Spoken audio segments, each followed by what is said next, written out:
Tsy nisy akory ny fanekeny retom-ponina ny hirosoany tetikasa fitrandrahana fasy mainty hoy iretom-ponina aty fotony. Raha makasika ilay sorona kosa dia nanazava izy ireto fa misy endrika fandreberebena olona ilay sorona. Amin'ny soro natao teto dia zao ny azonay ambara. Tsy hoe nagnenka ny base toliara izahay io fa karazana fitaky natao aminay sy natao amindreo ray aman-dreninay reo ka zahay ty tsy mahay raha zao. Lafa rebereben'olo hoe zao mety zao tsy mety la magnenky zay. Zay nahavy sorogno tsy afagnekegna amin'ny base toliara ndra sorogno natao teo. Fe lafa zay koa mandesan'olo aomboka ny vinono raha igny ondy na lasary hatao rapport hafa lafa amin'ny raha zao agny. Io ary soroany tena maro nagnatrika io tsy mazoto zao fa reo pomba amin'ny base avao.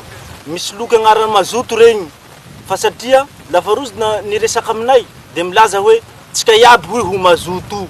De lafa narafitsindrozy zay taratasy zay tsy teo zahay mazoto. Zao moa mazoto sady miaro titandrazanay to.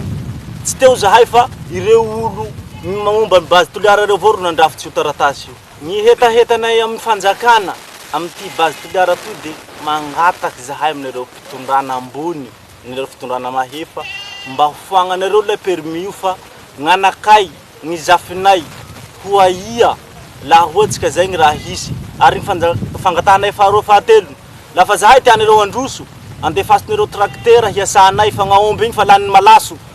Anovinareo forage ranonay igny hagnampy azy ho soho maro hamokatsy.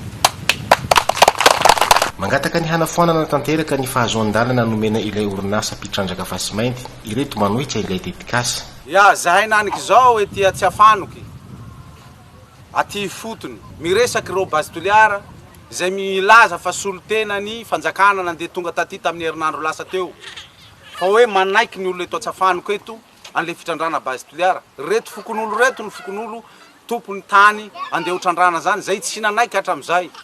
De eto zany tsika iresaka hagnontany andreo hoe manaiky nareo sa tsy manaiky? Tsy manaiky! Olo tsy magnaiky fitrandraha ety. Avy ety toliara de na toliara 1 tsy manaiky fitrandrana base toliara. De miresaka zahay zao afatra amin'ny filoha-pirenena Andry Nirina Rajoelina. Foaninareo le permis nomena ny base toliara andeha hitrandrana ny ty tany ty. Zahay ny tolo lahatra amizay nangataka hoe andao amboly ampio ny vahoaka ty omeo fitaovana. Jerevo ny fandriam-pahalema nafahany miompy. Jerevo ny resaka hazan-dranomasina sy ny fizahan-tany. Naverimberinay reo resaka reo zany afahana manampy ny olona ty fotony. De ny zavatra valiny zay de nahanto ilay fitrandrahana ny resaka base toliara. Nahanto. Dikan'izay hoe nahantona zany le fanoezana permis mbola mieritreritra nareo zany fa mbola andeha hotrandrahana ve. De zahay aty zany de fa miteny hoe miresaka eto hoe foano le permis. Ka de izy zay miandra le resaka fanafoanana le resaka fanomezan-dalana an'le fitrandrahana ny base toliara zahay satria tsy manaiky ny olona rehetrarehetra ty, tsy manaiky ny olona ty. Zay ny avatra Andriamatoa filoha-pirenena Andry Nirina Rajoelina. Zahay mba mampita resaka aminareo nareo base toliara ary le fanjakana zay te hiaraka aminy.